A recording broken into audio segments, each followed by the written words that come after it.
রাতের বেলা শুয়ে শুয়ে গার্লফ্রেন্ডের সঙ্গে ফেসবুকে চ্যাটিং করছিলাম। সেই মুহূর্তে আব্বু আমার রুমে এসে হাজির। আমি তখন আব্বুকে বললাম, কিছু বলবে আব্বু? আব্বু তখন বললেন, জয়, তোর ফোনে যে সব সময় দেখি পকিং পকিং আওয়াজ হয়, ওই আওয়াজটা আমার খুব ভালো লাগে।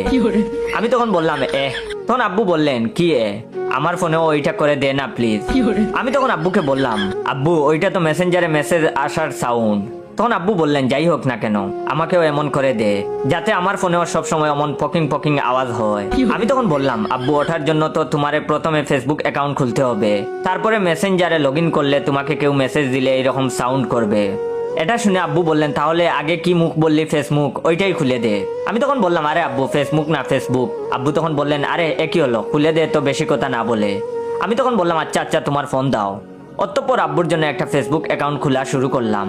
আমি তখন আব্বুকে বললাম, আচ্ছা তোমার পুরো নামই দিব নাকি ডাক নাম? আব্বু কিছুক্ষণ ভেবে বললেন, নাম দে, ডিজে কুলবয় মিস্টার এমডি জাহিদ। আমি তখন অবাক হয়ে বললাম, হোয়াট? আব্বু তখন বললেন, আরে হাট বাজার দিবি কেন, যা দিতে বললাম তাই দে।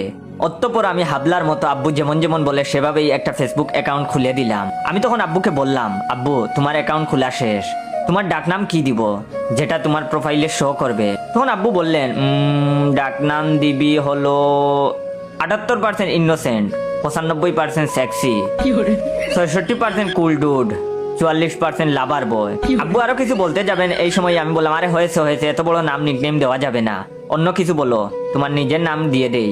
আব্বু তখন বললেন, হপ বেটা, ডাকনাম দে হার্ট হ্যাকার। আমি তখন মনে মনে বললাম, ওরে আল্লাহ, এই বুড়ো বয়সে আব্বুর একই বিমরতি ধরলো। আব্বু তখন আমাকে বললেন, কিরে জয়, দেশ না কেন? আমি তখন বললাম, আরে বাবা দিচ্ছি তো। অবশেষে ফুলফিল আব্বুর একটা জাকানাকা ফেসবুক অ্যাকাউন্ট খোলা হলো, সাথে মেসেঞ্জারও লগ ইন করে দিলাম, আর বুঝিয়ে দিলাম কিভাবে মেসেজ করতে হয়। বাপ তো আমার মহা খুশি, মনে হচ্ছিল ফেসবুক কোম্পানি তার নামে লিখে দিয়েছি এমন একটা ভাব। অতঃপর খুশি মনে ফোন নিয়ে তার রুমে চলে গেল। আমিও আমার গার্লফ্রেন্ডের সঙ্গে চ্যাটিংয়ে মনোযোগ দিলাম। এভাবে দেখতে দেখতে প্রায় এক সপ্তাহ চলে গেল। আব্বু সারাক্ষণ তার ফোন নিয়ে ব্যস্ত থাকে, রুম থেকে বের হয় না বলতে গেলে। সারাদিনই দেখি আব্বুর ফোনে মেসেজের পকিং পকিং সাউন্ড হয়। আমি ভেবে পাই না আব্বু কার সাথে এত মেসেজ করছে। আমি যদি দেখতে চাই আমাকে দেখায়ও না। এভাবে আরো 2 দিন পেরিয়ে যায়। ঘুমিয়ে আসি, হঠাৎ দেখি রাত 3টার দিকে জুমা মানে আমার গার্লফ্রেন্ডের কল।